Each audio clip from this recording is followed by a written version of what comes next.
Welcome to Sandown on a very fine, a hazy but sunny day, and to practices for the second round of the Australian Touring Car Championship, the start of an enormous program of motorsport on ABC television this year. Alan Moffat, congratulations on winning the first round at Calder. Thank you, Bill.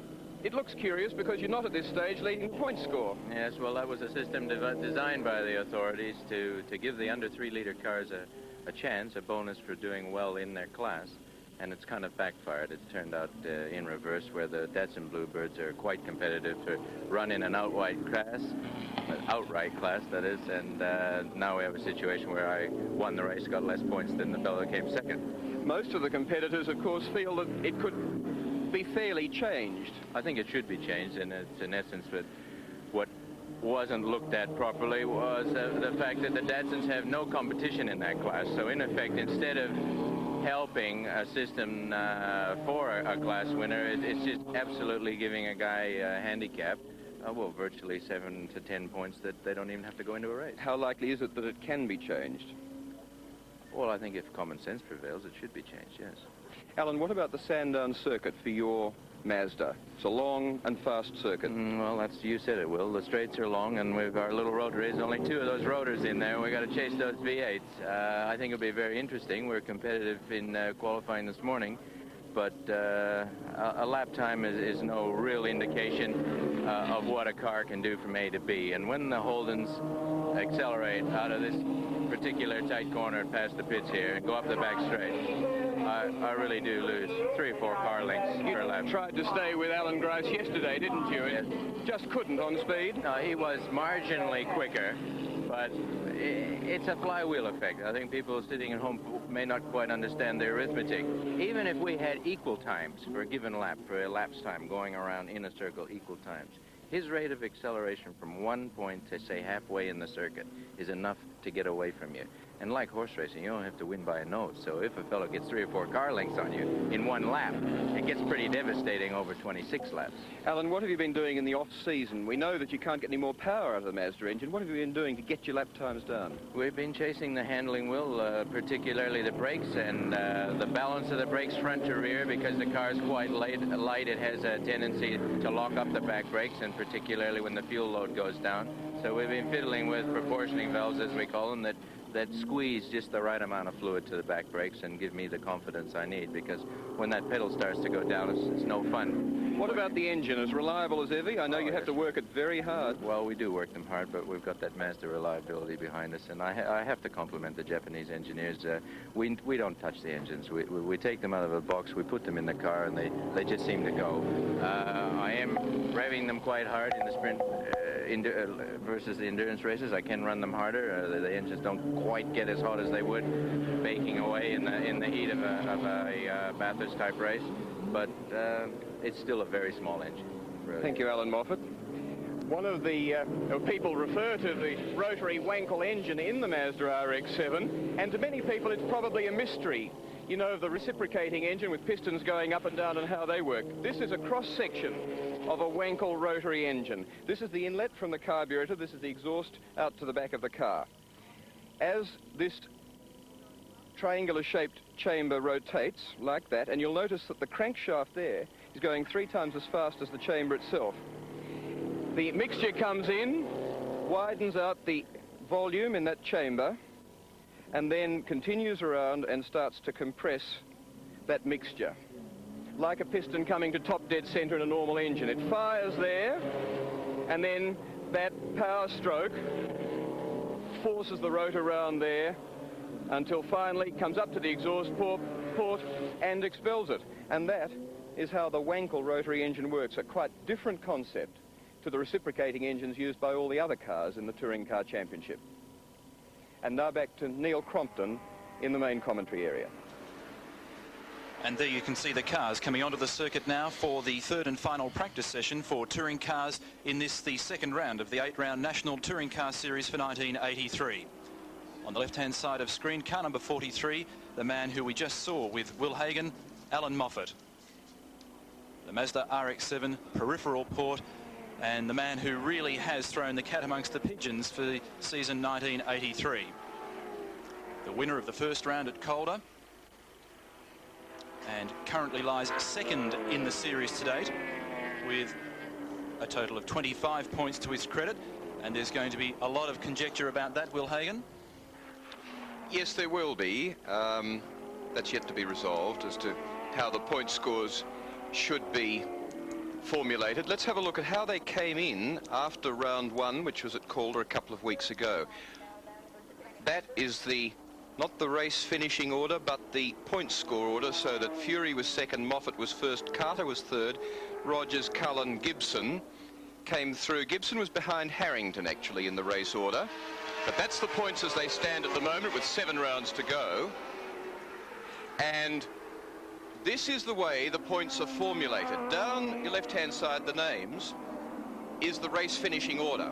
If you're an under 3 litre car, your points are taken from the first column of figures. So Moffat doesn't count in that column, but Fury got 27 for second outright. It's not place in class, it's outright. Carter didn't get any, so he come down to Gibson finally. He scored 15. Over in the right-hand column, over 3 litre cars, which includes Alan Moffat, he got the maximum for that class, 25 points. And then Carter picked up his 20 points for third outright, and that's the applicable points for third outright, right, when you're in an over 3 litre class and so on down. That's how we came to the point score that you saw earlier after round one. So it's this man, car number 43, Alan Moffat, who lies second in that series to date. The car, interestingly enough, Will, has come down in lap times over the last couple of years from about 1 minute 16 seconds in its first outing down to about 1 minute 13 seconds now here today. And this car here, a fascinating motor vehicle, a Nissan Bluebird Turbo, 1.8 litre engine, which under turbocharged conditions at 1.4 to 1 arrives at a cubic capacity of about 2.5 litres, 300 brake horsepower, and another of the small screaming Japanese brigade that is really going to upset some of the V8 contenders for 1983. Car number 55, George Fury.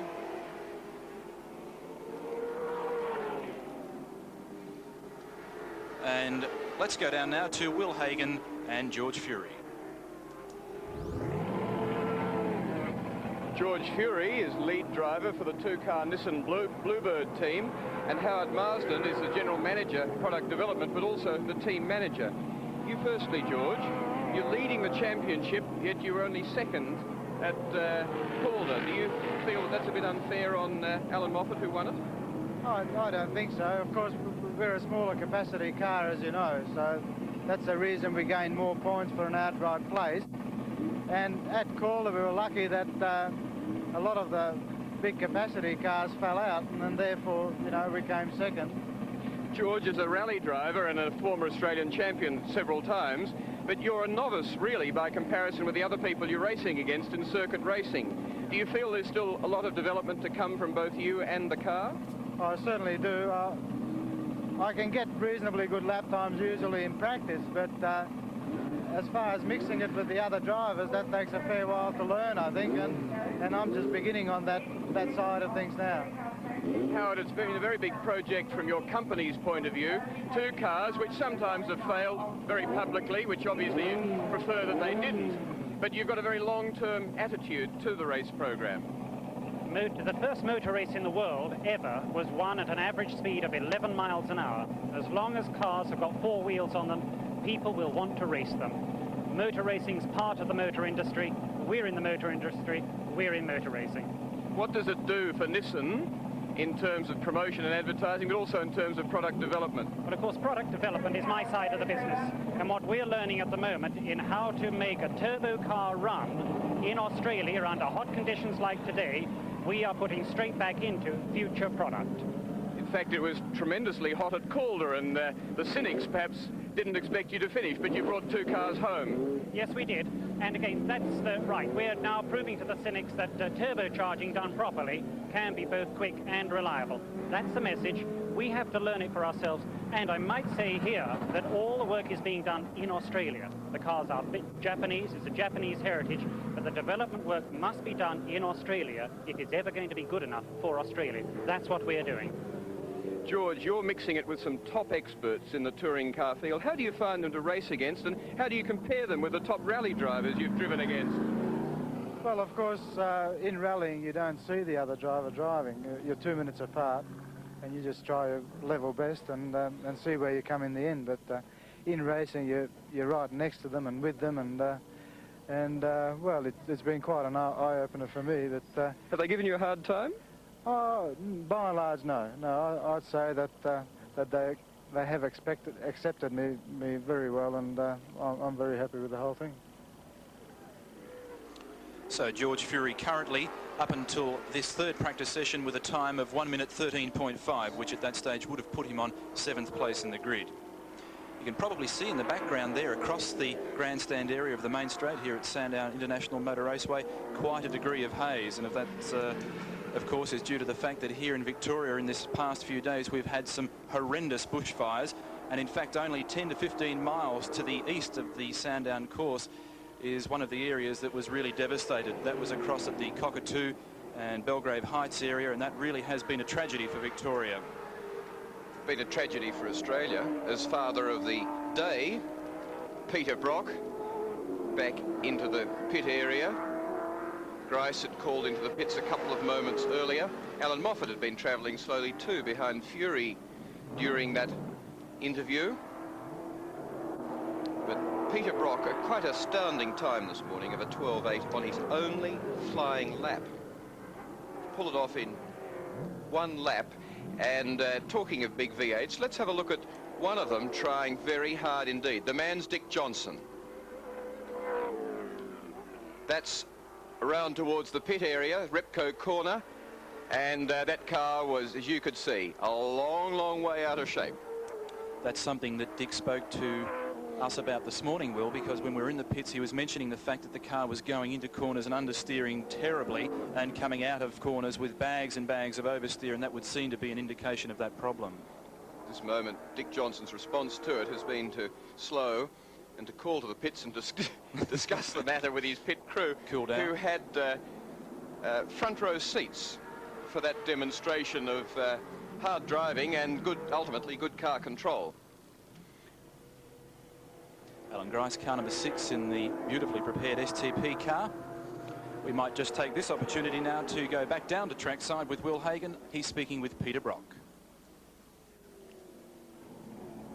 Peter Brock, a 1:12.8 in the first practice session this morning, and only one flying lap. But that hasn't been the most important part of your day. No, it was a very incidental part of the day. I rushed straight from the circuit to the hospital where Beverly was in labour, and lo and behold, I happened to walk in 5 or 6 minutes before the actual birth of a new daughter this morning. So Bev and daughter are fine, and hopefully I can get back now this afternoon and concentrate on driving a racing car. Well, congratulations. It was announced around the pit area, and there was a lot of I know, approval, and people were very pleased well, a daughter, for you. I was very happy to have a daughter, quite frankly, after all the males in the Brock family. But can you throw that sort of thing to the back of your mind now and get serious about racing? yes, I think I've got a better chance of doing it now. I mean, I must admit, the first session, I left the hospital early this morning and came here. The session was underway. I did a lap. I really had to concentrate hard to try and do one lap without thinking about Bev and pending birth. And I knew when I did one reasonable lap that if today failed as far as not being able to get back to the circuit, at least I'd qualified in a reasonable position. But I didn't feel like pressing on with it. But right now, I think I'm pretty happy. I feel like getting out there and slaying them. Is this the circuit for the big V8s for yourselves, Alan Grice and yourself, and for Dick Johnson and the Falcon? Yes, I think that if a circuit is going to suit our cars throughout the touring car series, this particular one's going to be the kindest for our cars. It's simply because Sandown and Bathurst are not what we call tyre sensitive. A new set of tyres isn't a great deal faster than an old set of tyres, and as long as the chassis is pretty well balanced and the brakes are working well, you can go, and you drive it hard, you can go pretty well at Sandown. Whereas, say, Emerald Park or Oran Park or Lakeside or a lot of those other circuits, we can only drive as fast as the tyres allow us. But here, I think we'll go pretty well. People talk of the emergence of the small cars, of the RX-7 and the Bluebird turbos. Can a Holden Commodore win the Touring Car Championship this year? Yes, I see no reason why I couldn't, but the way the point score is currently situated, and also the way the CAM's point score works, I think we've got a big problem on our hands trying to beat a Datsun Bluebird, which is classified as a 3-litre car. And all I know is that if it was Laurie Nelson and his Ford Capri, I wouldn't mind too much if he got some points for getting second outright, because, you know, he really deserved them. But when you go down the main straight against George Fury and his Datsun and you can't pass him, you think to yourself, somehow that's not a 3-litre car. So that does present a problem, getting enough points up. And then you're going to get the circuits which won't be kind to our cars because of tyres and the inherent problem we have of having too small a tyre for the weight and horsepower of the car. We'd like to see it proportioned out a little bit better, actually, and I think that's probably our aim. We'll let you get back to the racing. Thank you, Peter Brock. Thank you, Will. Steve Harrington in the first of the STP cars, followed by Alan Grice in car number 6, and Alan Grice, the man who is really trying to put in a very fast lap time. Currently, after the second session, he would have had pole position on the grid with a time of 1 minute 12.6, Will. Well, if our unofficial timing is correct, he may still have a good grasp on pole position and an ever-tightening one, because we've got him at 11.98 as he hounds his teammate here, Steve Harrington, the young Tasmanian. He said to us a yellow flag through the slow corner there, so they can't overtake in that area, and also should reduce speed. He did say to us in the pits this morning that he felt that given the right sort of opportunities and with a tow, there was a 10.9 in this particular car, a brand new car. Pulls out and comes around the outside of his teammate. A car that only turned a wheel a matter of days before the first round at Calder. And Alan Moffat just circulating very slowly there in car number 43. Alan Grice, no doubt, trying to get down into those low 11-second regions at the moment. That's going to be a pretty tough job, although temperature-wise and condition-wise, it's quite good here today, Will. We've got a light northerly breeze, which is not going to be an advantage or disadvantage to the cars or drivers, and a temperature of around about 21, 22 degrees. So that's quite nice. And Grice is really trying, and that tow he was talking about to get the absolute best lap time, I suspect, was just organised between Grice and his teammate Harrington up the back, because look at the way he's pounding the car now hard onto the brakes for Repco, but he had almost 2 wheels off the ground as he came through under the bridge. Now past the pit area, and he's really trying. Round the left-hander for Arco and lining himself up for the back straight, and it would seem that he's going to go for a real gun lap. Let's go down now to trackside and Will Hagan and see what Alan Grice thinks about his chances for tomorrow. Alan Grice, in the last 15 months we've seen you switch back to the big V8s and now switch to a new team, and everything looking very rosy for you. Yes, we're looking for a good season. Though it's a new team, it's a team that has a lot of the mechanics and the expertise that we've carried through from last year, and together with the STP roadway team, you know, we've come up with a top side. Is the Commodore the car for the series, particularly against the emergence of the small cars, the Mazdas and the Nissan Turbos? Well, I've made the statement that the Mazda and the Turbo Datsun certainly had the advantage over the series. I think you'll see that the V8s have an advantage here at Sandown because of the longer straights and coming out of slow corners with the V8 torque. But I think over the series, the little cars are favoured, mainly because of their better usage of the same size tyre rim. A lot of people seem to be writing off Dick Johnson as a force, and the Falcons generally. Do you do the same? No, once again, certainly not here at Sandown, and if you looked at the way his car went at Calder, he was very competitive on a circuit that doesn't really suit the Falcon. So here he'll be very competitive. In fact, he's got the same time as me at this point of the day. Do you expect that you and Brock and perhaps Johnson will be arguing up the front of the field? Yes, I think so, but certainly with those very angry buzzing machines behind us, and the edge will still come off our tyres in 10 to 15 laps, and the little blokes will be all over us then. I think it'll be a superb motor race, and I think it's about time somebody said to Cams that they've done very well in the equality of the performance of the motor cars at the moment. We're looking at a series where various marks of car will have the advantage for that day, and then you go on to the next circuit and another mark will have the advantage. And I think Cams have done a good job in that respect. Well, in fact, at Calder we had 4 different leaders and 3 different brands of motor car. Yes, that's very true, and I think you'll probably see the same thing here today. We're certainly going for pole, and I'd just like to say one thing, that I've had a talk to the boys in the team, and if we can get pole today and win the race tomorrow, we're going to donate whatever prize money and bonus monies we get to the Bushfire Relief Fund here in Victoria for these dreadful fires. Well, the man filming you, and a lot of other people I know too, has lost his house, so I'm sure they'll be very grateful for that very generous offer. Alan, in the series overall, 8 rounds, do you think any driver is likely to win more than 2 or 3 rounds? Yes, me. Thank you. And Alan Grice coming back into the pit area after recording a time of 1 minute .12, so trimming some 0.6 of a second off his previous best. And Alan Grice, certainly a man who's vying for that top spot on the grid at the moment. Still quite busy in there at pit lane. Tomorrow's race, over 26 laps of the 3.1 kilometre circuit, a total of 80.5 kilometres, so it well and truly is a sprint race. But as we heard a few moments ago, the big cars may well have some problems with tyres as they get into around the 15-20 lap area.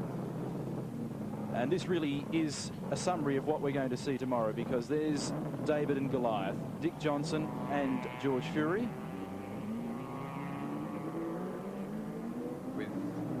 Fury at racing speed, Johnson cruising around a little bit more gently, and a nice little sort of look through the windscreen there at Johnson at work.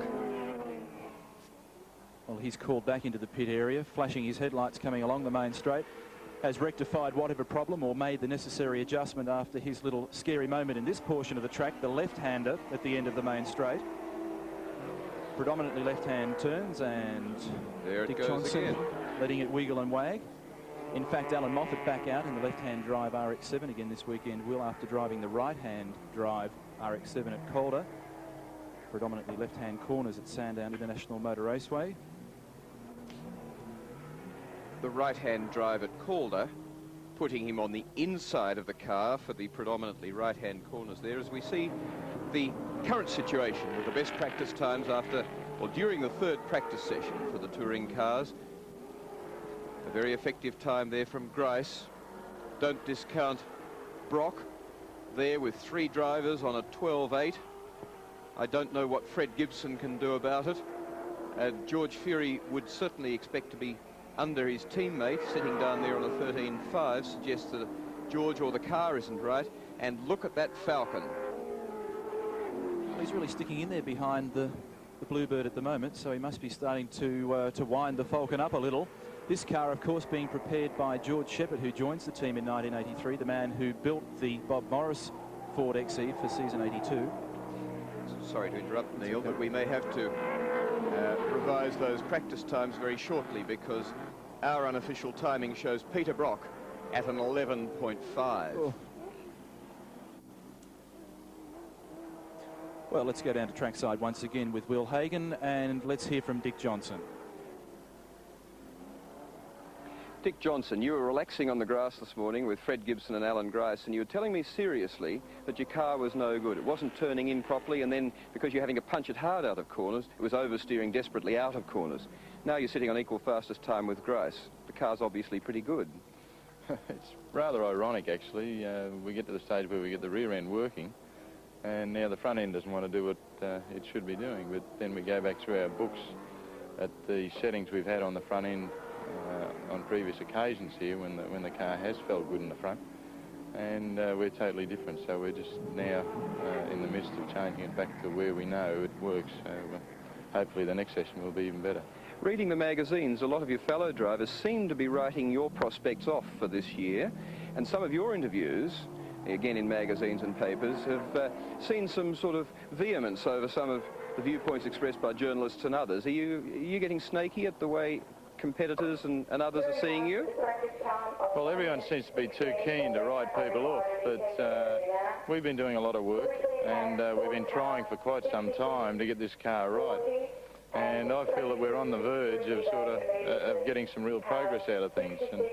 And the car's got a lot of power. All we've got to do is put it on the road. And we're concentrating on that, and once we can do that, I think that, especially on circuits like Sandown, we do have a problem on the shorter circuits because they're very tyre sensitive, and the little cars can run softer tyres, and they're not as heavy as us, so they don't wear tyres out, and they've got the same size wheels and all this sort of business, and that does sort of handicap us considerably. Will you be running for the front in the early part of tomorrow's race? Well, I'll drive this race the same way as I drive every race, whether it be short, long or medium, and that's flat out from the word go. Will that let you be mixing it with the race leaders? I tell you what, I hope I'm in front of them. What about the second half of the race, when perhaps your tyres, if the day's as hot as today, might be going off?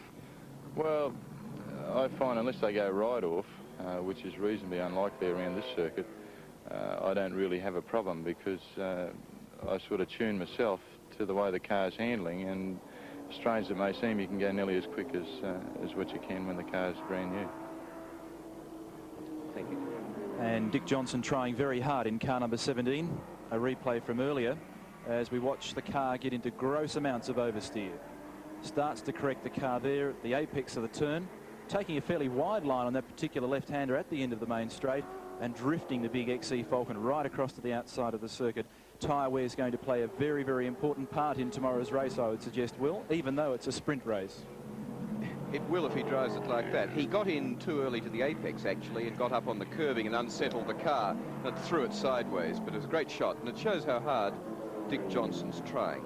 I think we're going to see a very exciting touring car championship this year, and we're going to see all of the remainder of it on ABC television, so that's good news for enthusiasts, because we'll be going all rounds: WA, Tasmania, South Australia, Brisbane and so on. Also on tomorrow's program, we've got round 1 of the Driver to Europe series for Formula Fords. We've also got round 1 of the Australian Sports Car Championship for 83, and of course the cars that we see on screen at the moment for round 2 of the Australian Touring Car Championship. Warren Cullen in the Holden Commodore SS. And he's also been circulating quite well. In fact, I think he recorded a best time of about 1 minute 13 or 14, no, 1 minute 14 it was, for at that time an 8th position on the grid, which of course now would have changed in this 3rd and final session for touring cars. But what about the news for Peter Brock with, what was the time again, Will? 1:11.5? 11.5. We got him unofficially at that. It hasn't been confirmed by the circuit timekeepers, but it does seem as though Brock's had a sufficiently good day to receive news and be present at the birth of her baby daughter, and also to grab pole position for this second round of the Australian Touring Car Championship. He also reaches the ripe old age of 38 next Saturday. Very young man, I'd say, at 38. Prime of life. There's Warren Cullen, the man who brought Alan Jones back into the local motor racing scene by pairing with him at Bathurst in 1981. Comes around in his Commodore, the same car that he used at Bathurst that year, and in fact has got some fairly honest performances out of the car since then. It hasn't performed at all badly. Warren Cullen, in fact, currently lying in 5th place in the championship with 15 points to his credit. Rusty French getting out amongst the dust and the dirt, trying to find a way around the outside in the John Sands car. Noticeable that among the V8s, Commodores predominate. Not a lot of Falcons. Steve Masterton, one who's investing very heavily in a Falcon this year in terms of the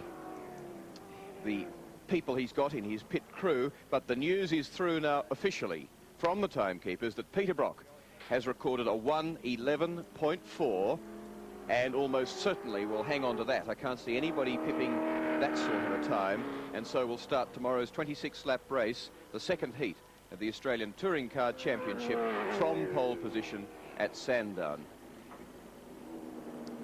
Well, that's really going to deflate some of the other competitors, because that's a devastating time, 11.5, and that's going to trim the previous lap record down by some 1 second if it can be done in the race tomorrow. And one can only assume that they had the car set up in race conditions with race trim and tyres. And the second man on the grid, the man sharing the front row with Peter Brock, just might be George Fury, the rally driver, with a 1:11.9 in the Nissan Bluebird Turbo, a quite remarkable time. So we do hope you join us at Sandown tomorrow for the car racing. But before we come back to that, we're going to Oran Park now and to Bob Vincent for practices for the motorcycle race meeting there, which will be following our telecast tomorrow with motorcycle action from Oran Park. So now to Bob Vincent.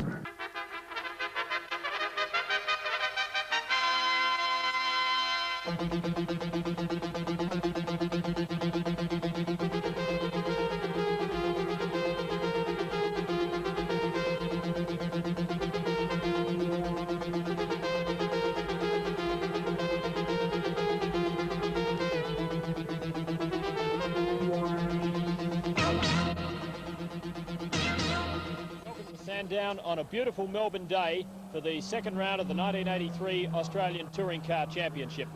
The championship commenced a fortnight ago at Calder. Today, as I said, is the second round. Over the next 4 months, 6 more rounds will be held around Australia. Alan Moffat showed at Calder that his RX-7 is the car to beat for this year's championship.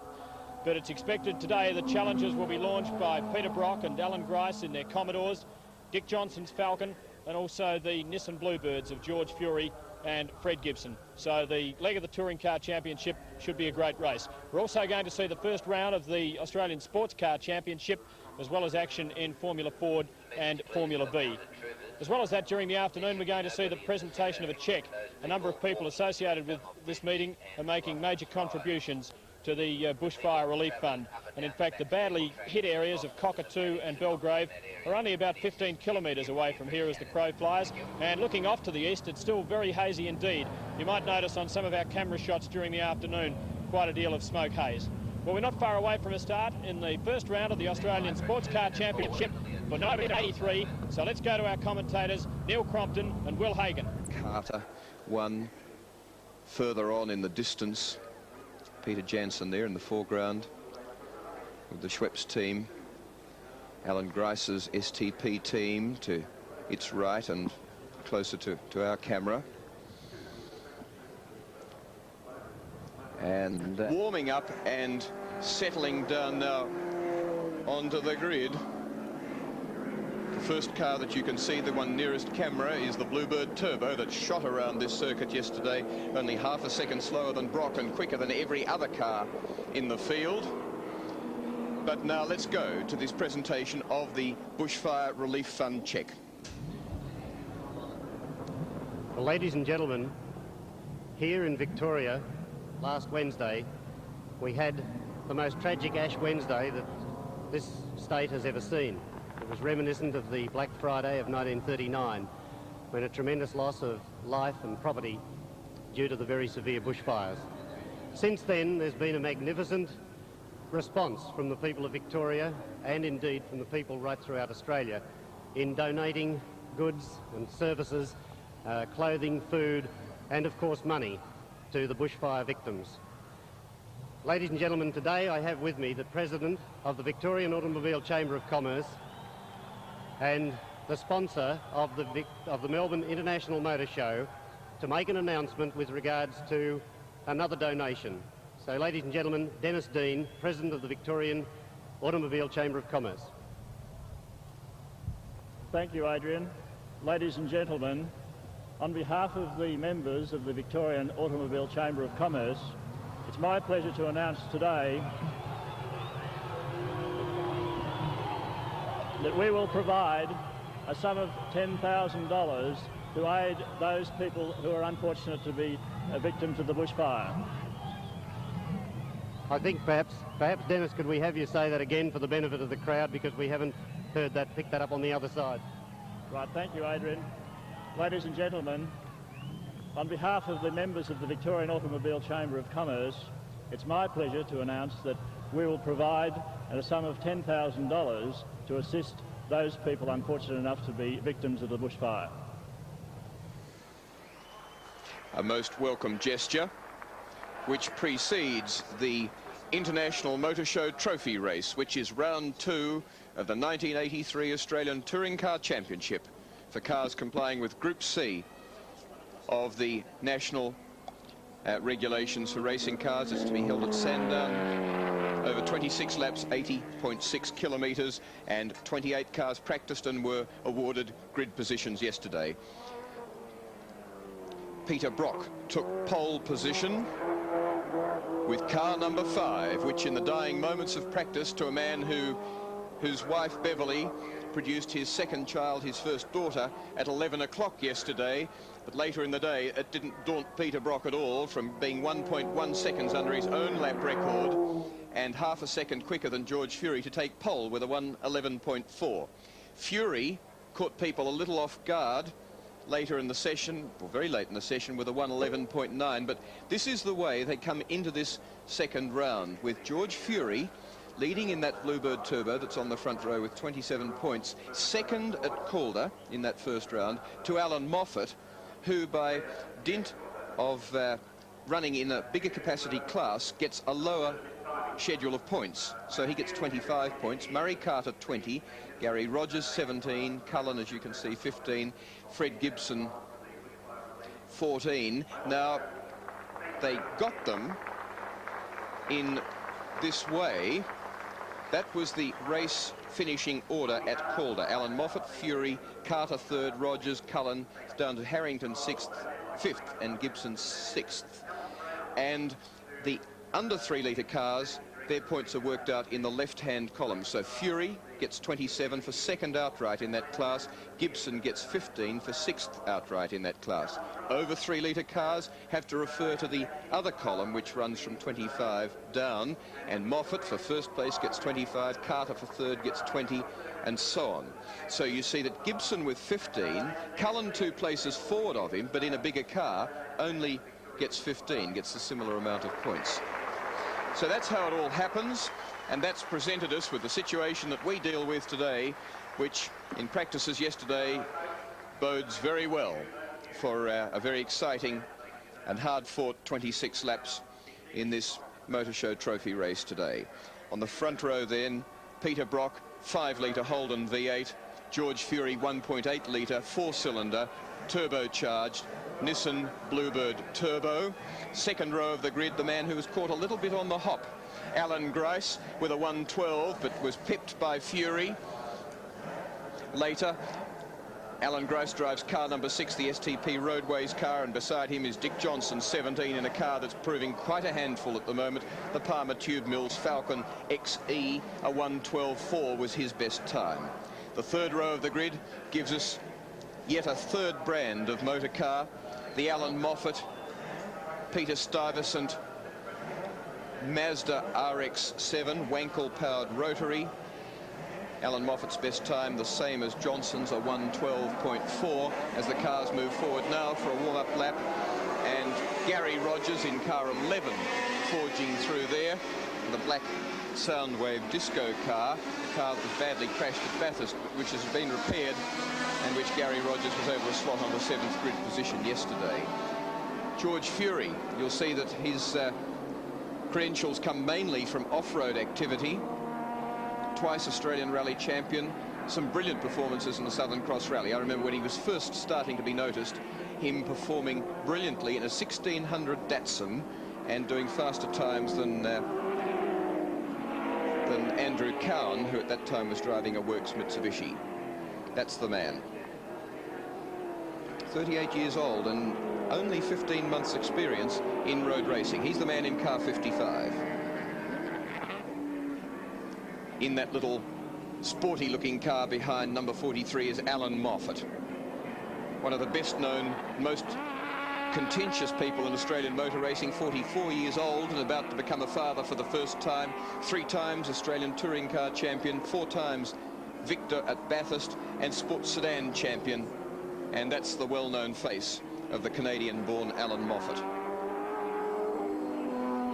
Peter Brock. What a brilliantly smooth and skilled and experienced driver he is. 37 years old, father of 2 children, the second born only 24 hours ago. 3 times Australian touring car champion, and you can see that there's been a bit of a lapse there which he'd like to rectify. A brilliant performance at Bathurst and the Ripco reliability trial, which was a quite remarkable performance for a circuit driver. That's the man in 05 that the crowd really love as the cars form up, and I think there's a little while before they'll be away, but they are 3 of the prime contenders for this race. So that let's just quickly revise the grid. Brock and Fury, front row.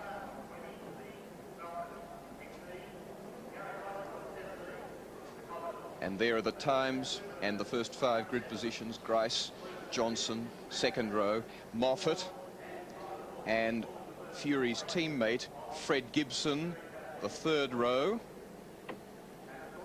There's Gibson at 12.8. In car 11 is Gary Rogers now. Clive Benson-Brown, the owner, has given the drive to Rogers for today. David Parsons, the young Tasmanian, showing a lot of promise in car 50, ahead of Warren Cullen, a much older competitor, and behind Cullen is Murray Carter, who's lying third in the, well, came third at Calder, and lying also third in the championship on 20 points. That's the way they form up. It's 26 laps. It's going to be loud, fast and furious at Sandown.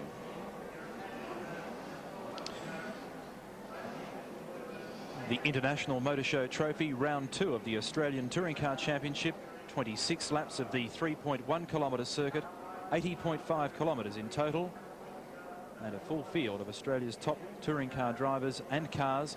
Brock on the right-hand side of screen, Fury on the left, Grice and Johnson on the second row. 30 seconds to go, and of the 28 that were given grid positions, 25 have actually formed up on the grid. All three different brands of car, sorry, no, 4. Commodore, Falcon, Nissan Bluebird and Mazda RX-7 led the race at Calder. Moffat finally being victor. Grice, Johnson and Brock all failed to score points as they have 5 seconds to start. Can the Bluebird do another miracle start? It's doing a very good one. He's in the lead at the moment as they run to Repco corner. Brock's in behind him, but George Fury takes the lead from Brock, Grice, Johnson, Moffat and Gibson. Bluebirds first and 6th. Car 50 is stalled on the grid. That's David Parsons, the Tasmanian. Brock locks an inside front wheel. What a brilliant start for the 1.8 litre 4-cylinder Bluebird turbo. Prancing away there from 2 Commodores, Johnson's Falcon XE. And here comes Freddie Gibson heads Alan Moffat and Murray Carter further back, and now Brock swallows them up and he says, this is my territory. This big, long, fast back straight on a circuit that I know so well.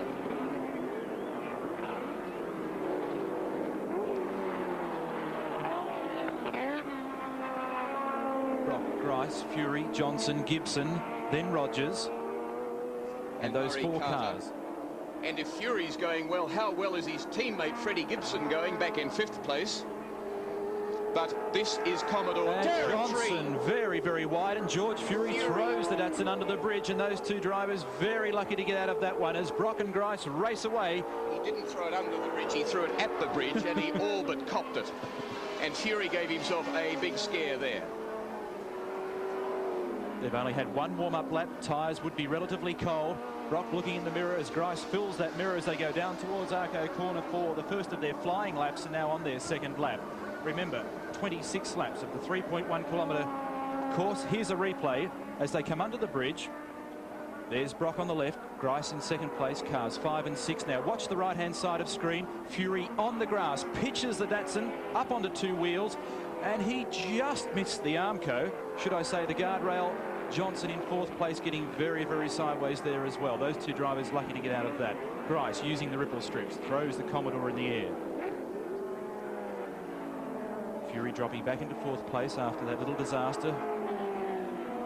Dick Johnson up into 3rd. Sorry, Will. Don't come any closer to that than to really knocking your car about. This is the battle, though, that was expected here. Commodore out in front. Can Johnson stay with them in these opening laps? He's got another 3/4 of a litre. And he has also got a car that's much harder on tyres. It prances around. Incidentally, Moffat is 5th, Gibson 6th, Rogers 7th, Carter 8th, Masterton 9th, and Harrington 10th. But there's Moffat looming in behind Fury, and not far in front, though, of Gibson. This man, how does he get that Mazda, the least powerful car of all in the field, to go so quickly? 270 horsepower. He does it partially by some very good driving, partially by enormous dedication to sorting and testing, partially by some very good brakes in the motor car. But Grice and Brock. Grice, the king, I think, of touring car racing. Johnson hates you talking in that way of Peter Brock. But that's generally how most of the competitors see him, in a car that looks a little bit more nervous through the section of track there, Goodyear, than does Grice's car, but Grice in behind him, the man who in the last, well, most of last year and certainly at Bathurst, showed that he had pretty much as much speed and Moffat challenging George Fury on that occasion as they went past the main straight. Grice looming, lurking, pressuring Brock. Johnson, now Moffat forward one, on Fury, who's fifth now. Brock recording a time of 1 minute 12.6, which is just 1/10 slower than his lap record, which was set in 1979 in the A9X Tirana of 1 minute 12.5. It's taken a long time for the Commodores to catch the times of the quicker A9X, a much less effective motor car in terms of air penetration, but one which was very good in many ways, and Brock's car is pretty rough, and it's taking all Brock's skill to keep it in front of Grice at this stage. He's locked wheels a couple of times, and let's watch him through here again. Look at the car moving around just a little bit more than the two-race-old car of Alan Grice behind, who didn't need as much exit out of that corner, and then the Falcon behind, which can't catch them. Remembering that these three leaders at this point in time have no points to their credit in the Touring Car Championship of 1983, and vital that they record some position here today. Brock, Grice, Johnson, Moffat and Fury, the top 5 placings, and Grice is all over Peter Brock as they go up towards Arco Corner. Alan Grice, a very confident man for season 1983, a new team, a new sponsor, a very relaxed and great outlook to the season. I think in a moment he's going to offer us a new race leader. He wants the lead on Brock. He doesn't want to be tucked in behind him for too long. He wants cool air. He wants his new team car out in front. But then the great skill of Peter Brock and power of the car up the back straight at Sandown tells as he pulls out a few metres. Grice's car seems to me to be noticeably flatter on the road than Brock's car as they came down through Rothmans on that occasion. The Brock car lurching a little in the back. Gibson, Rogers, Murray, Carter going through there further back in the field. Watch Grice though. He wants Brock. And his car, Grice's car, does look very good indeed. It sits down well, obviously not close enough to do anything this time at the end of the straight approaching Repco Corner. That's the race situation after 5 tempestuous laps around Sandown, 15-odd kilometres in this 26-lap second round of the Australian Touring Car Championship, which will be followed in its entirety now by ABC Sport. Peter Jansen retiring car number 3 on the front straight. And Moffat now very close to Dick Johnson in that battle for 3rd and 4th place. And 2 cars coming together, Rusty French and Warren Cullen. That's at Arco Corner, the slowest point of the course. A very dicey spot to be backing into the traffic. And wisely, Warren Cullen, or should I say Rusty French, doesn't move backwards. And here's Moffat giving Dick Johnson plenty of curry as they come through Goodyear Corner. And Moffat working the little RX-7 as hard as he possibly can. That's Fury disappearing out of shot. Moffat lurching across the track as he tries to get through some of the slower traffic.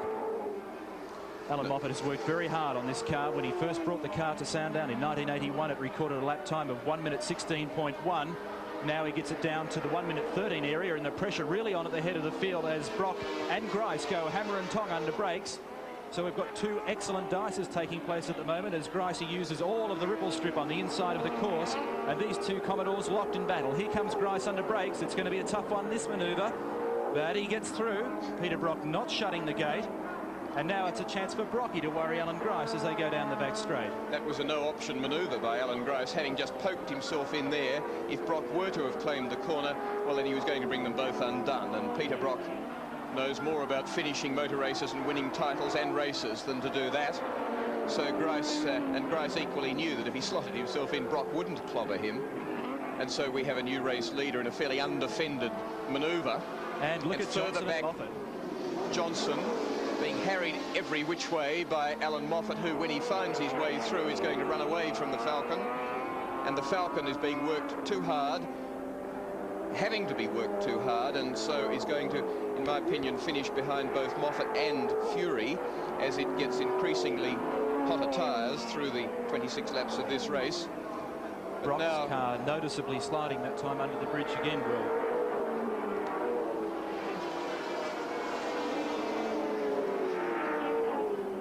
Johnson with plenty of pressure now as Moffat squeezes through on the inside under brakes. And heads the big Falcon, and this is what Will was just talking about, the fact that this little car is not going to be as susceptible to tyre temperature. It's not going to slow down as quickly as the other big cars start to get hot, and he can keep that pressure up, and that's exactly what Alan Moffat did at the first round of the Touring Car Championship at Calder, where neither of these drivers scored points through unfortunate mechanical problems. Brock and Grice have two problems: each other and that little screaming, burbling, crackling Mazda behind them. With only 7 laps completed and them on their 8th, they're faced with a deteriorating situation in their cars in terms of brakes and tyre temperatures, as Moffat, you can see, moving away already to better than a second in front of Dick Johnson. But Moffat is sufficiently close to the two Commodores to be able to make some leeway on them just on his lap times, now that he's clear of Johnson, but at the same time to be able to rely on them dropping some time later in the race. So Brock and Grice have to worry not only about each other, but about this live, agile, good braking, light Mazda behind, which is going to give them hell between now and race end. You remember the situation at the 400-kilometre race here last September, of Grice being shown the checkered flag and being given victory over Alan Moffat, who'd completed a greater number of laps and who ultimately, some months later, was given the race victory. So there'd be some degree of revenge to be seen between those two people. Brock getting very untypically untidy in the HDT Marlborough Holden dealer team car number 05. And at the end of their last lap, there were only 3.4 seconds separating Grice from Moffat. So Moffat's starting to make an impression on the leaders. Yes, he certainly will make it, even in his early stage. So what he's going to do late in the race, we just don't know. And behind Moffat, in third place is Johnson. In 4th, Fury. In 5th. 6th is Gary Rogers, 7th is Murray Carter, 8th is Fred Gibson, and 9th is Steve Masterton. This is Dick Johnson, a man battling big problems, a car that understeers, doesn't want to turn into a corner well initially, but then when he has to boot it hard and the 5.7 litres start to work, the thing gets sideways very quickly and in a fashion that's fairly difficult to control. So Dick Johnson, don't sort of belie his or belittle his efforts in running in 4th place. He's battling with a car by far the hardest to handle of the first, well, of all the front-running contenders, actually. These cars probably the most manageable, the Commodores, with Grice going away from Brock on his home track.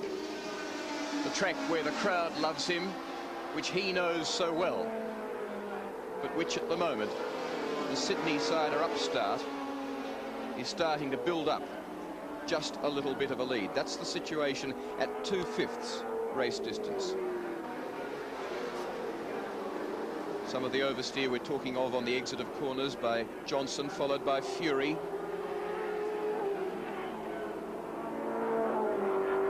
What an exciting motor car these are.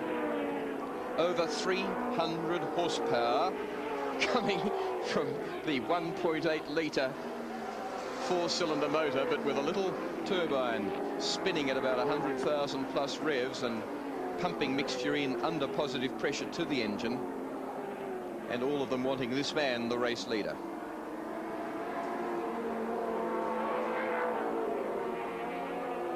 Brock looking after his tyres at this stage, although we have seen him be a little bit untidy, but I'm sure Brock is calculating and saying to himself, okay, Grice is out front, he wants the lead, he's got it, let him have it for a little while. What about Moffat behind me? Should I look after my tyres a bit? so that I can deal with Moffat later. Will Grice suffer by the pace he's setting, albeit only tenths of a second quicker? Grice acknowledging Laurie Nelson in the V6 Capri after allowing him to have the line for the corner. Just 1.4 seconds separates first from second, and a further 2.7 from second to third. Which has been whittled from 3.0 by Alan Moffat in car 43. The sort of detail that Alan Moffat goes in for in that Mazda was that some black tape on the inside of the windscreen, which incidentally is quite shallow windscreen with quite a deep covering down it as we look at the two lead Commodores being followed just a little behind by Moffat. Notice it's quite a narrow slot through which he has to look, but in the back part of that windscreen he had it taped off with some black tape. It was shiny tape, and he was just getting some reflection off the shininess of the tape, and it was distracting him, and Alan Moffat wanted something done about it. And this morning the car was painted on the inside with some blackboard paint, the inside of the screen, to stop that reflection. And his mechanic was saying he'll query him and he'll get him to change the colour of switches in the car because he finds the colour distracting. And the ignition switch, for instance, is red, and his mechanics refused to change that. He said it needs to be red because I don't want you going looking for a black switch that's as important as the ignition when all the other switches in the car are black. There's one little battle he had over the driver who now has whittled the gap between him and Brock in second place to 2.1 seconds. Look at him getting closer, hounding them, and just loving the situation of being able to rev that little Mazda motor to close to 10,000 revs and knowing it won't blow, while the man in front, both of the men in front, take theirs to about 6.6 and are not game to go more than 100 or so over that. This is quite a nervous car, quite a taily car, quite prone to oversteer and also to a little bit more rear brake than he wants. But again, they've built some brake adjustment into it. It's under bonnet, he can't play with it during the race, but they are fiddling with brake balance in the Mazda.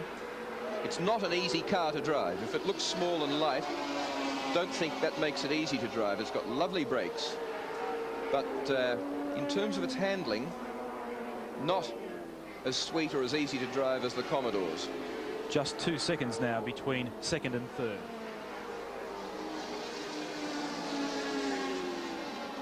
Interesting comparison between the top touring cars actually in Racing Car News magazine recently, where two drivers drove all 5 of the top championship contenders and made comparisons between them. And it seems to be that other people agree too that the steering in the Mazda, for instance, doesn't feel quite as precise on line straight ahead as in the Commodores, and also therefore it's a little bit harder to judge when the thing gets sideways quite where you are and how much correction is needed. But that, as you can see, doesn't slow this 44-year-old Canadian who's in third place and catching the pair in front.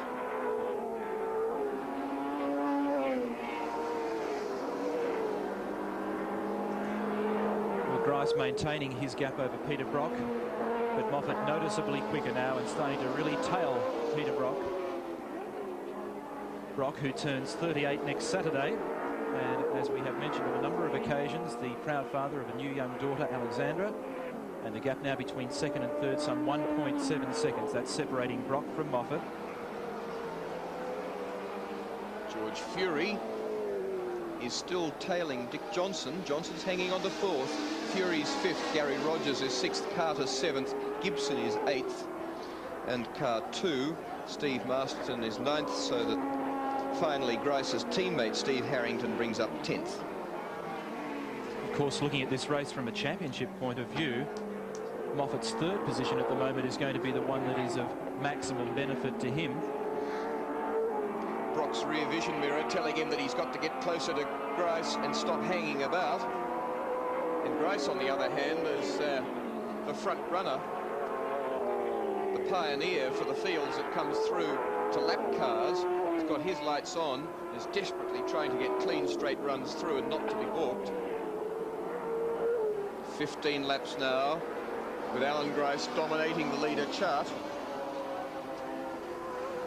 fact, he's been in the lead since lap 7.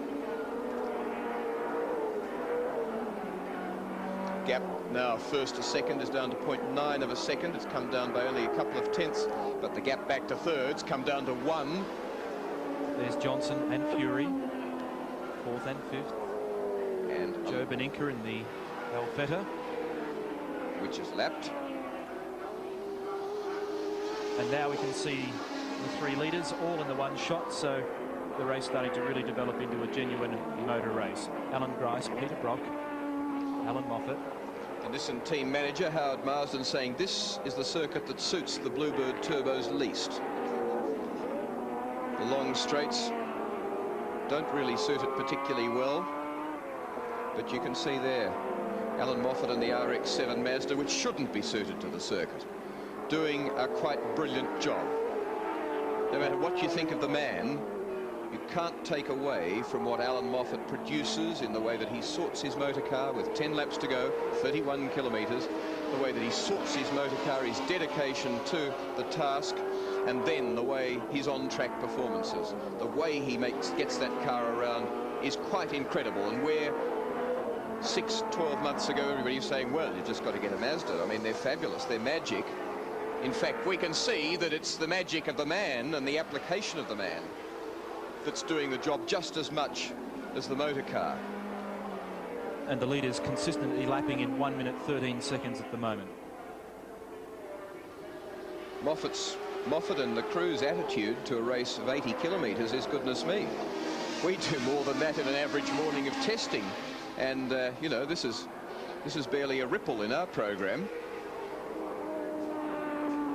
Often do a couple of 100 kilometres a day in testing. What's Brock going to do about this situation? And on this circuit, Sandown and Bathurst, of all the Australian circuits, is supposed to be the Commodore, the V8, the big fast heavy car circuits. And look at this, the cheeky impudent pup from Japan, and Peter Brock's team manager John Harvey, who motorcycled up here on his 1000 Suzuki over the weekend, watching the progress. But what can they do about this impudent little challenger from Japan that now is in second place? And that's cruel and it's rude.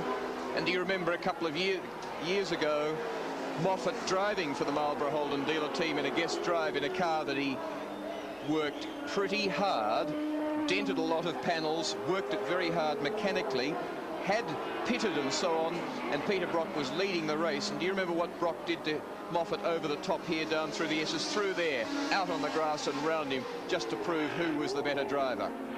And now Moffat has had enormous satisfaction in going back past Peter Brock, whose record is the best in Australian touring car racing. 6 Australian Touring Car Championships between these two drivers on screen, 3 apiece between Alan Moffat and Peter Brock, and 8 laps to go at the end of this one. And the crowd in the grandstand absolutely roaring for Alan Moffat as he moves up into second place. So there's the race order. Car number 6, Alan Grice. Car number 43, Alan Moffat. And car number 5, Peter Brock, followed by Dick Johnson in 4th place in car 17. And George Fury behind him, car 55 in the Turbo Bluebird. Now there's the Moffat team. That's Alan Horsley, the team manager, with his back towards us. And there's a fairly big grin on the faces of the Stuyvesant team down there at the moment, because they'd be very pleased to see that Alan Moffat, their boy, has got up into a major position in the race, and there's just 2.8 seconds separating first from third. They're a lot happier than they were at Bathurst. Gary Rogers in the Soundwave car, and car number 56 there, which is Fred Gibson in the second of the Turbo Bluebirds. And Gibbo, who qualified very well in yesterday's practice session, in fact 6th on the grid. Well, I think Brock's got no answer. He can't get any more out of the Commodore, and I don't think we're going to see him come back at Alan Moffat. But you can see Grice's response to this this sort of attitude from this small Mazda behind, and that is to clap on some speed and to argue, and he's not going to renege. And bearing in mind that Alan Grice said to us yesterday that if he won the race, he would be donating all of his prize money to the Victorian and South Australian Bushfire appeal. And Grice to Moffat now gap 1.4 seconds. The Touring Car Championship leader, Fury, is lying 5th at the moment, which would give him, in the under 3 litre class, 19 points. So if Moffat, in his present position, gets either 25 or 23, 23 being for second place, he will well and truly go to the lead in the Touring Car Championship.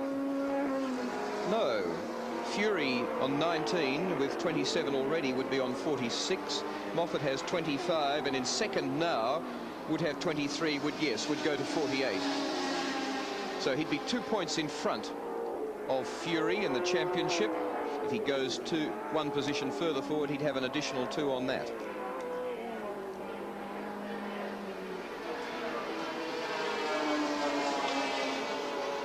And you can see that Moffat visibly closer to the tail of Alan Grice now, so the race a long way from over. Car number 38 there was Bernie Stack in the red, white and blue Commodore, as Moffat wheels through on the inside and gets right in with striking distance from the back of Alan Grice. And I think you're quite right, in fact, Will, because Peter Brock, who would normally at this stage of the race be starting to come up with answers to this sort of problem, doesn't seem to have an answer. Grice powering his way in the 5 litre V8 powered Commodore up the hill, just getting away a little bit from the Mazda, but it's in this part of the track that the Mazda will really shine. And the gap's 4/10 of 1 second. Moffat using every inch of the track plus a little bit more, and look at him close up under brakes. The little light nimble RX-7 into the slipstream of the V8 Commodore as they come around the northernmost part of the course, head back down towards the causeway. Brock flashing lights on Bernie Stack.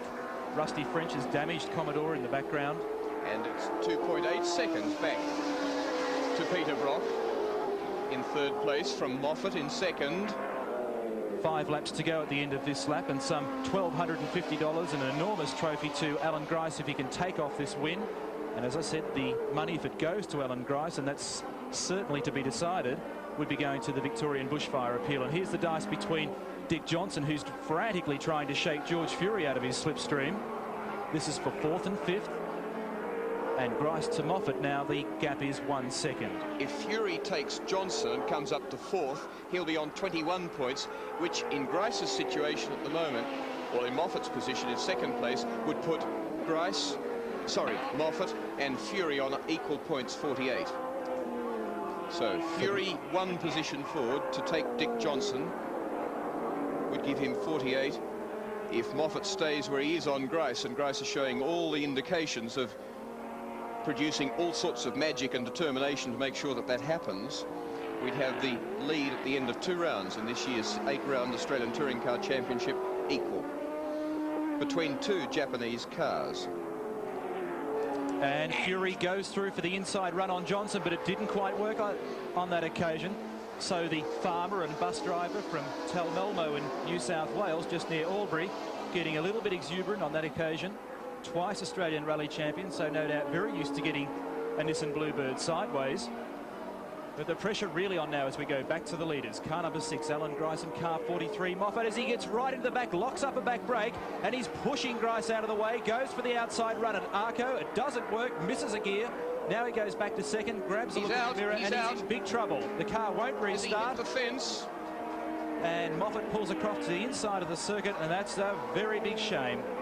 Oh dear, Alan Moffat will be fuming with Alan Grice. Well, let's have a look at Alan Grice here, refusing to let Moffat go down the left as he did to Brock. And look at the back wheel, hopping off the road. Go down the right. If you want a way round, boy, you're going a long way, and I'm not going to let you round that way. Then boxed him. Now, why did Moffat stop? Did he hit the fence? Anything. No, he didn't. He didn't. But something went, has he broken a tail shaft? The rear wheel went skipping. He locked up an absolute... He's lost drive. I'd say he's broken perhaps a tail shaft. Well, the engine was running because as he went up the back straight, we could see the flame coming from the exhaust pipe. So I think you're quite right. It's got to be an axle or perhaps a tail shaft. It's part of the drive line. And what bad luck. Well, and here's another one, the Bluebird Turbo. It's Gibson. It's not Fury. and an old teammate of Alan Moffat's too. From the days when they were in the Ford team. And that's a real carve-up. So the placings now see Alan Grice still in the lead, Peter Brock in second place, and they've got 3 laps to go. And third place now should be Dick Johnson, notwithstanding George Fury. Already, this starts to make Fury's position in the Touring Car Championship not impregnable, but by gee, very, very hard to toss if he keeps finishing races. Very hard to toss. We've got Grice, the race leader, no points at Calder. Brock in second place, no points at Calder. Moffat, the winner at Calder, no points at Sandown. And Fury sitting on... And Moffat team packing up. That's a sad team who didn't deserve them to come unstuck in this particular way. But 2 laps to go. They know the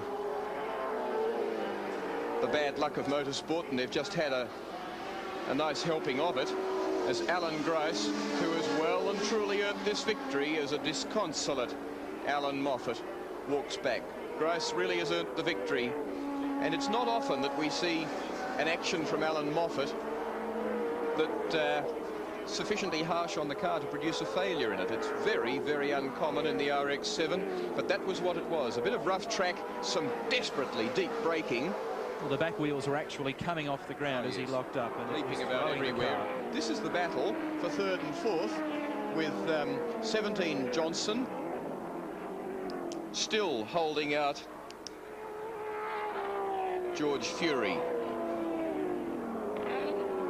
Grice sailing the car sideways and has withstood everything to hand it out by a man that some know as Peter Perfect, Peter Brock. And one must, I think we all must doff our caps to Alan Grice in the way that he's come back since being out of a drive with the JPS BMW team at the end of '81, getting some guest drives from Alan Brown and the Recar team last year, right straight away getting right onto the pace and getting himself into that team, and then of course we all know the story from there, and then building this brand new car that has done only Calder in this race, apart from some testing. It was only completed 2 days when it got to Calder, as he sails around now on his final lap of the Sandown circuit.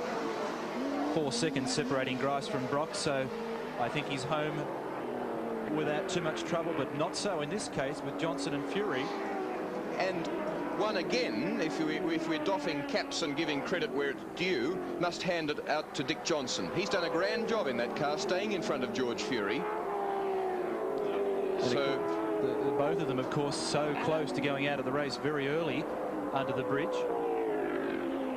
That was a phenomenally frightening situation with Fury. Missed it by inches. But mind you, any rally driver's had a fair few hair-raising situations through his career, as Alan Grice, for the STP Roadways team, formed this year in an almost brand new motorcar, takes victory in the second round of the Australian Touring Car Championship from Peter Brock, in second place for the Marlborough Holden dealer team, and in third place it should be Dick Johnson.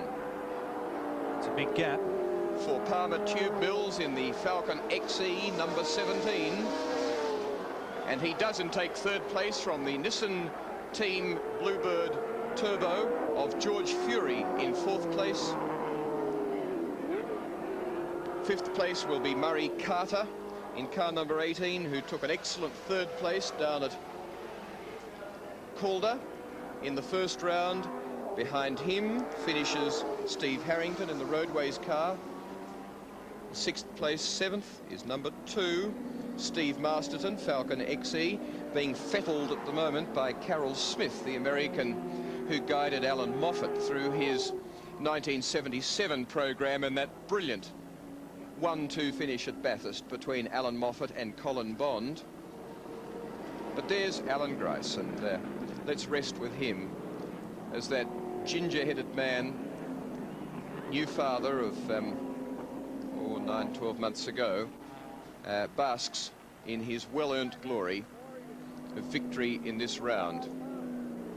And let's have a look again at the final desperate challenge on Alan Grice. Grice covering the inside. And watch the rear wheel. Now watch it now. Moffat, look at, starts to dance up and down, the pattering everywhere, jumping as Moffat asks everything of the car and just asks a touch too much. Lost drive, and his race was done, and that was on lap number 23. Just 3 tantalising laps from the finish.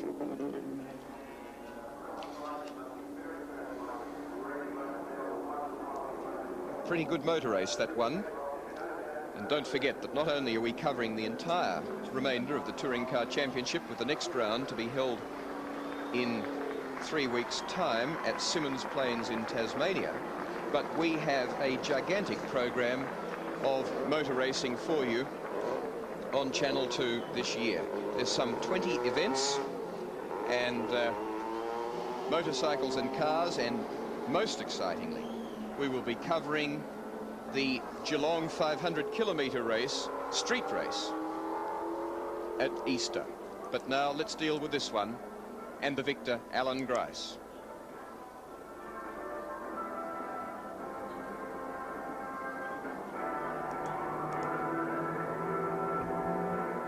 Dennis Dean, the president of the VACC, presenting the winner's trophy to Alan Grice.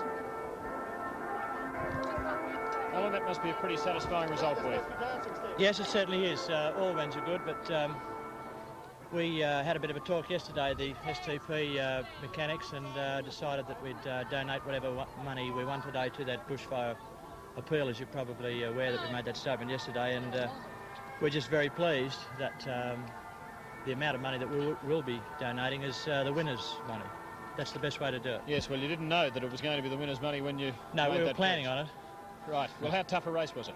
Oh, it was very hard. I think if you have a look at my lap times, there wasn't one time when I had a bit of a spell. It was flat out from go to woe, and I think I've shown in the past that if I can stay with Brock during his mad initial 3 or 4 laps that are great laps, if I'm there then, he's in plenty of bother, and I think we proved it again today. If I can stay with the bloke, I can beat him anytime.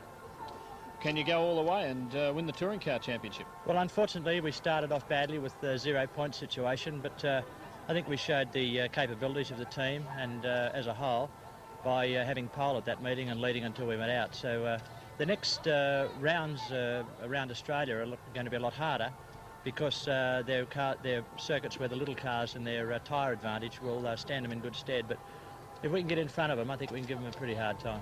Well, you talked about your rivalry with Brock, which is natural driving the same type of car, but what about Moffat? Did you feel confident you could hold him at bay when he was attacking you? Yes, I did. I thought that the only way he could pass me would be to try a desperate, and that's what he did, and it didn't work. Sometimes those desperates come off, sometimes they don't, and that's the only disadvantage of a little car. We get out of corners better, we put the power down and we get out of corners, and he's got to do all his hard work in the corners. If we hold the inside of the corners we're entitled to, he's got to do it the hard way, and that's his problem. Well, you've called it a desperate attempt. What was your version of what happened? Well, we didn't touch. He went down the outside as he had to, because I covered the inside. I have the right to choose which side of the road I can brake on. I brake down the inside of the road. We didn't touch at all. I left him at least a car's width to come out, and I don't know what happened. I saw his front brakes lock up, and that's obviously the beginning of the end. What happened after that, I only saw in the rear vision mirror, and there seemed to be quite a melee of cars there, and I was pretty happy to be where I was, but that's where we planned to be. Well, after a period of Brock domination, the touring car situation in Australia has been thrown wide open. Yeah, he's in plenty of bother right now. He's got to do a lot of homework. Do you think you're near the top, at the top? Well, our motor car has been the quickest car, either officially or unofficially, so far since we've built it, and the thing is only a fortnight old, so we'd be not doing our job if our car didn't improve. You know, new cars just are never completely right, and ours is pretty close, but it'll get better too. All the best. Alan Grice, well done. Thank you. Well, that's the situation at Sandown. Alan Grice, the winner of the second round of the 1983 Australian Touring Car Championship. If you like your motorsport, whether they've got 4 wheels or 2, stay with us. Now, and Sydney driver Alan Grice this afternoon took out the second round of the Australian Touring Car Championship at Sandown and immediately donated his prize money for the event to the Bushfire Relief Appeal. Driving a Commodore, Grice held off challengers from Peter Brock and Alan Moffat to score a convincing win. Weather-wise, today's race was held in much better conditions than the Century Plus heated Calder 2 weeks ago, and the pace was on in earnest in the first few laps. Driving from pole position, Peter Brock grabbed the early lead but surrendered it to Grice on the 7th lap after the two Commodores had had a great dice for a number of kilometres. In the Mazda RX-7, Alan Moffat then came into contention and passed Brock with 9 laps to go. However, 6 laps later, he tried to get around race leader Grice at Arco Corner, had mechanical problems and was forced out of the race. Grice then careered away to an easy win, with Brock coming second, Dick Johnson third in the Falcon and series leader George Fury coming in 4th place. The next round of the series will be held at Symonds Plains in Launceston in 3